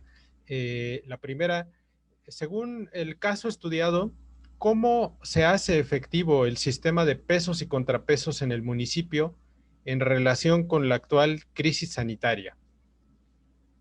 La segunda, ¿qué repercusiones tiene a nivel estatal la desinfraestructuras de los municipios autónomos?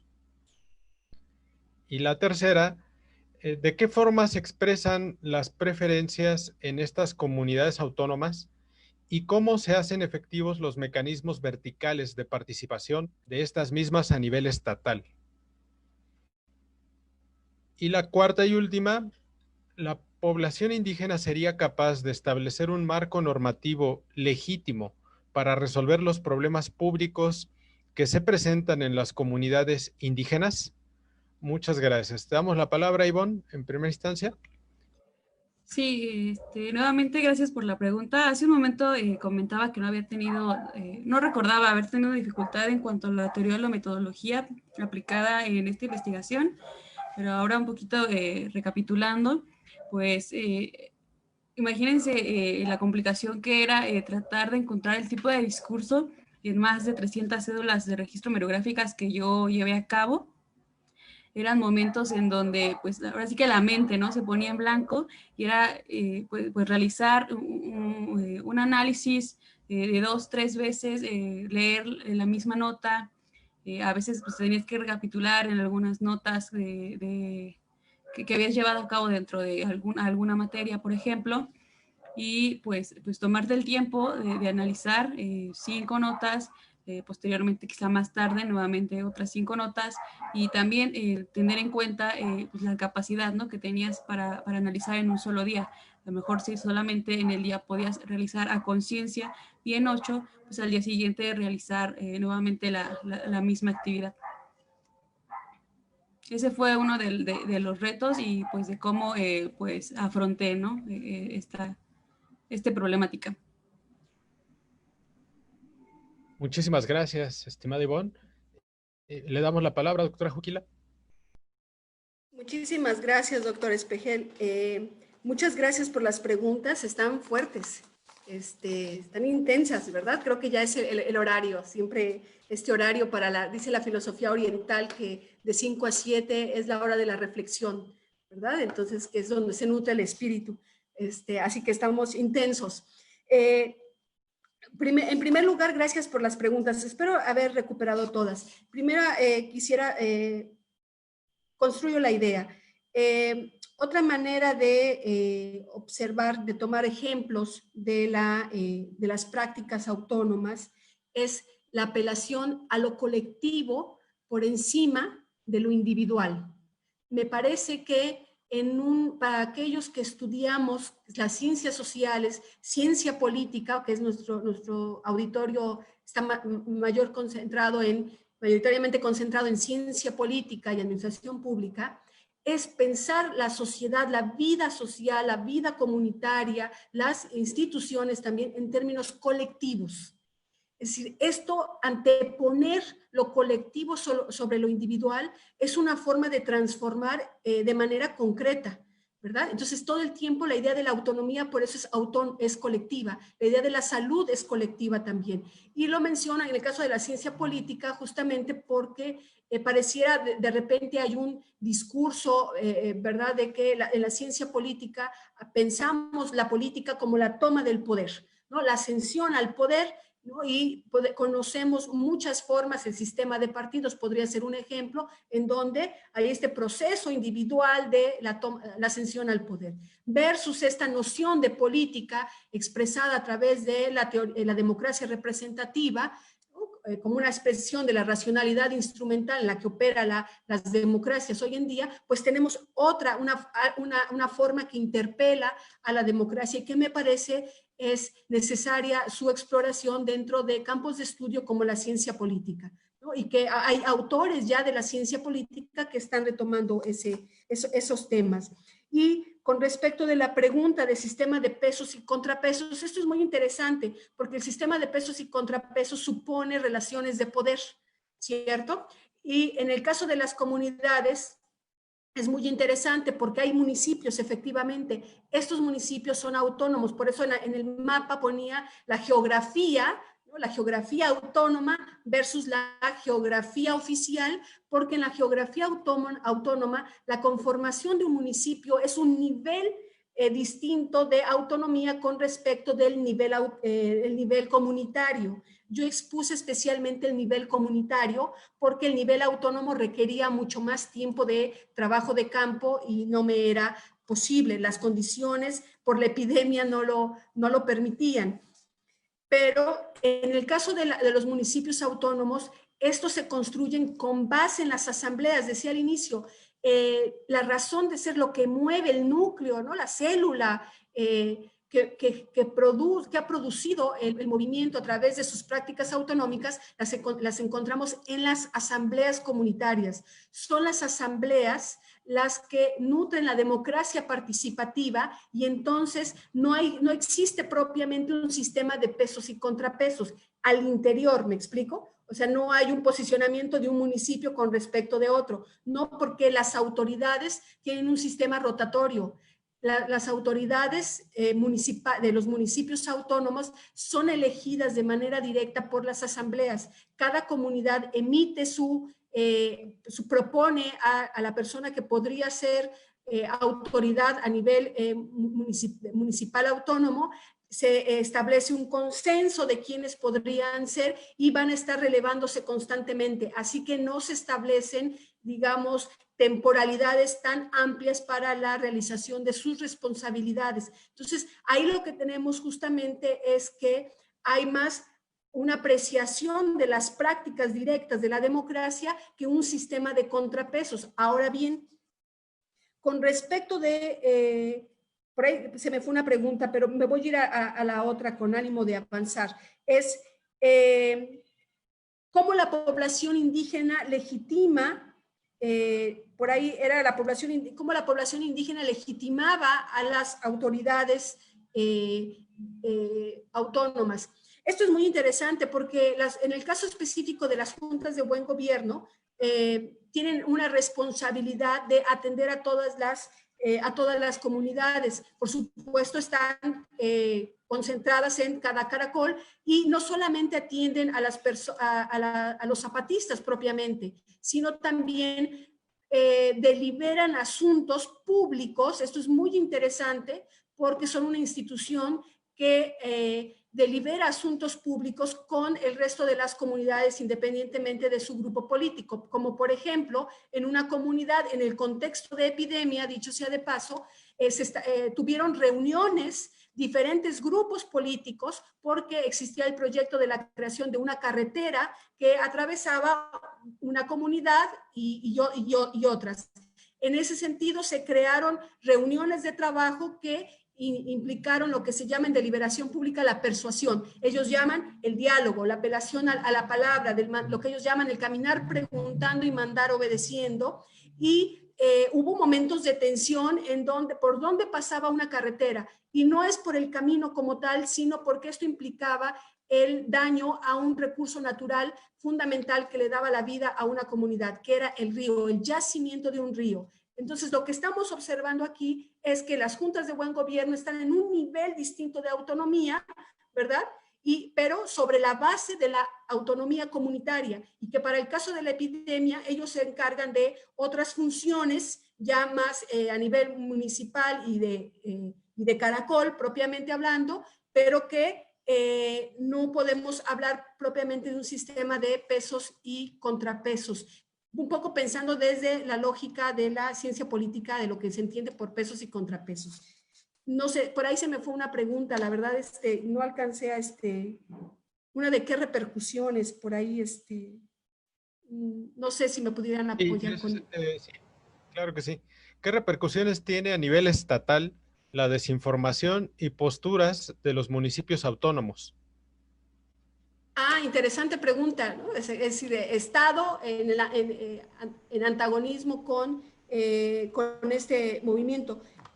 Propiamente, no sé si son repercusiones, más bien hay posicionamientos políticos distintos con respecto de la atención a la atención pública hacia la epidemia, ¿no? O sea, también las juntas de buen gobierno, los municipios autónomos, las comunidades que jurídicamente están reconocidas como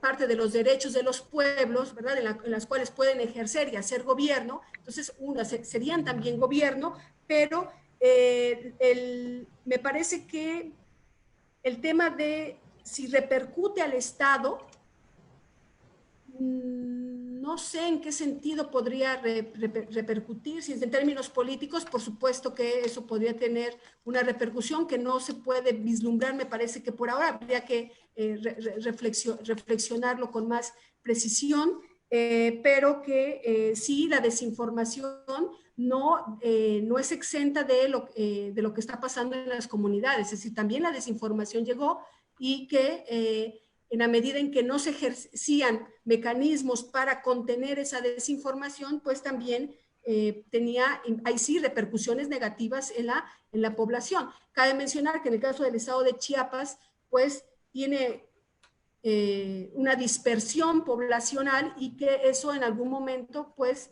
pudo contribuir a que los contagios no fueran tan se dice es una variable que no permitió que los contagios fueran de manera tan recurrente, ¿verdad? Sin embargo, si hay una repercusión, por ejemplo, ya en materia específicamente de la migración laboral, cuando hubo un proceso de retorno, ¿no? Donde la gente retornaba a sus comunidades por miedo a la epidemia, todos los jornaleros agrícolas que se encontraban en Sinaloa, en Tijuana, en toda esa zona norte, los que estaban en Playas del Carmen, los que estaban en Tabasco, pues hubo un retorno por ahí y eso generó de algún modo una repercusión en la vida interna. Habría que hacer un análisis, necesita un análisis más profundo, observar que más que repercusiones, qué tensiones, ¿no?, políticas se están generando a partir de estas prácticas autónomas versus las prácticas del Estado.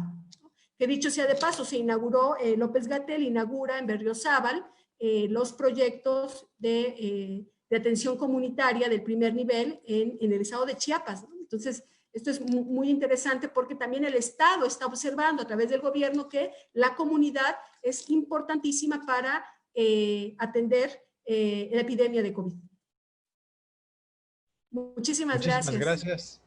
Gracias, doctora Juquila. También muchísimas gracias, estimada Ivonne Salvador.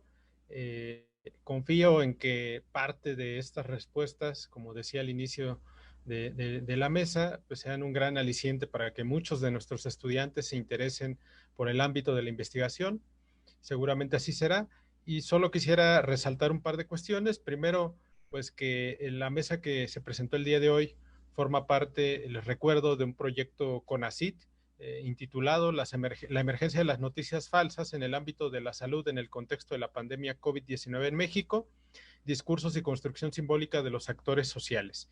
Y si quieren tener más información sobre este proyecto, sobre las actividades que se han realizado, no solo esta semana, sino durante los meses anteriores, pueden ustedes entrar al Laboratorio Permanente de Democracia Deliberativa y Opinión Pública, que lo encontrarán como labdemop.mx. Esperamos compartirlo mañana en la presentación de mañana, el link para que lo vean ahí sin ningún problema. Y aprovechando, pues les invito a que el día de mañana nos acompañen a la conferencia Los efectos del régimen neoliberal de salud, ciudadanía precaria y comunicación en el contexto de la pandemia COVID-19, los casos de México y Colombia, a las 7 de la tarde. Y les invitamos a que pues entren a esta última mesa en el marco del proyecto. Y, bueno, pues por mi parte agradecerle a todas y todos. Les cedo la palabra a la maestra Julieta Gutiérrez para que haga el cierre formal de nuestra mesa. Muchísimas gracias. Gracias, doctor Espejel. Pues bueno, damos por esta noche el cierre de la sesión. Yo les agradezco nuevamente su participación y bueno, tener a bien involucrar nuevamente, como les había dicho ya el lunes, a los alumnos de la FES Acatlán. Gracias, maestro Espejel, doctor Espejel, por esta iniciativa de incluir a los chicos de FES Acatlán en este proyecto. Y bueno, eso hace que esta comunicación y este trabajo colaborativo precisamente universitario, que enriquece mucho la forma y sobre todo la experiencia de iniciarse en la investigación de los chicos de licenciatura. Y bien, también pues agradezco también la participación y sobre todo que en esta tarde también se hayan dado cita estudiantes de la Universidad del Istmo, de la Universidad Autónoma de Zacatecas, del Instituto Zacatecano de Acceso a la Información y también del Colegio de Veracruz, que también participaron en esta tarde de esta charla. Bueno, y finalmente, pues también a los de casa, muchas gracias a los estudiantes de FES Acatlán y los profesores que también tuvieron a bien estar acompañándonos en esta tarde. No sé si Alonso me permitiría, pues es momento de agradecerles, como ya les hemos dicho, y pues de cerrar con la entrega de las constancias por la participación de estas conferencias. Y pues me permito dar lectura a la primera, en orden de intervención. Colocamos esto y bueno, a nombre de la Facultad de Estudios Superiores Acatlán se extiende la presente constancia a Ivonne Isabel Salvador Cristóbal por haber impartido la ponencia Construcción simbólica de la epidemia por COVID-19, los marcos de interpretación de 2 medios de comunicación. Sin embargo, y Latinus en el marco del foro sobre la emergencia de las noticias falsas en el ámbito de la salud en el contexto de la pandemia COVID-19 en México. Discursos y construcción simbólica de los actores sociales llevada a cabo el día 25 de noviembre del 2020. Muchas gracias, Ivonne, por compartirnos tu experiencia y bien, bueno, que ya he escuchado, resultó atractiva y sobre todo con algunas posturas también, inquietudes de los estudiantes que también has tenido a bien dar respuesta. Y bien, también se extiende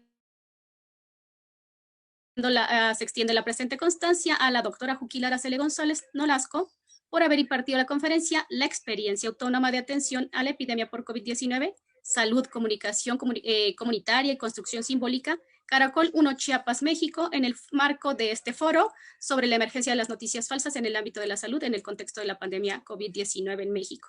Igual forma, discursos y construcción simbólica de los actores sociales, llevada a cabo este día 25 de noviembre del 2020.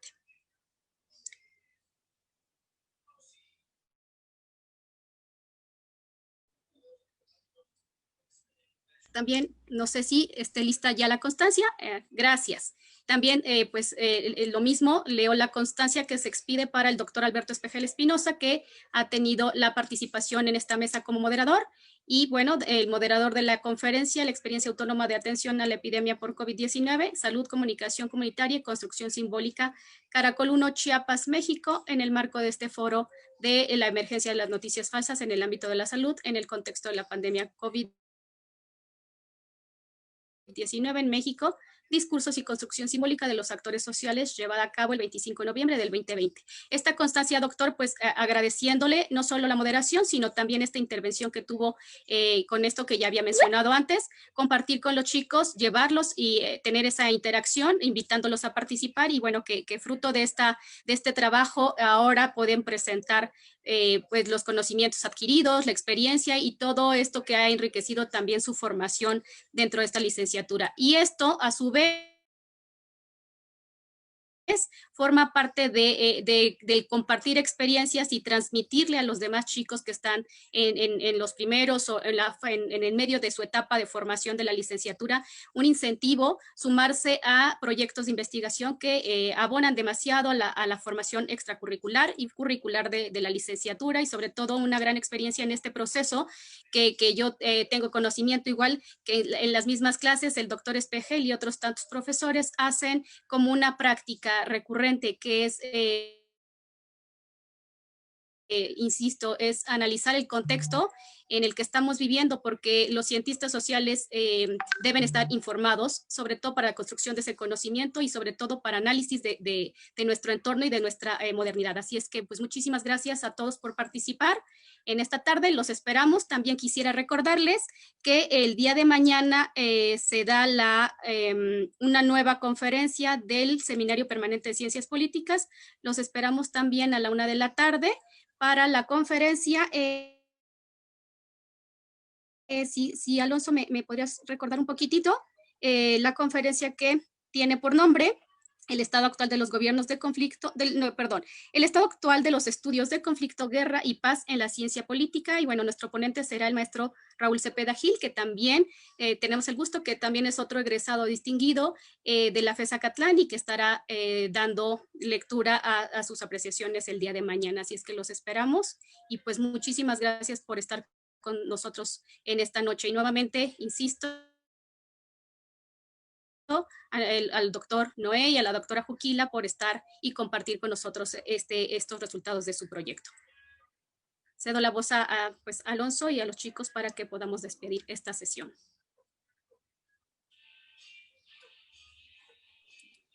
Bueno, no queda nada más que agregar por el día de hoy, siendo que también de igual manera, como dijo el doctor, mañana a la última conferencia de este foro y asimismo a la clausura que se dará cuenta posteriormente durante esta charla, haciendo de igual manera todas las universidades e institutos que se encuentran el día de hoy con nosotros. No queda más que decir más que buenas noches a todos y a todas y que tengan una excelente noche.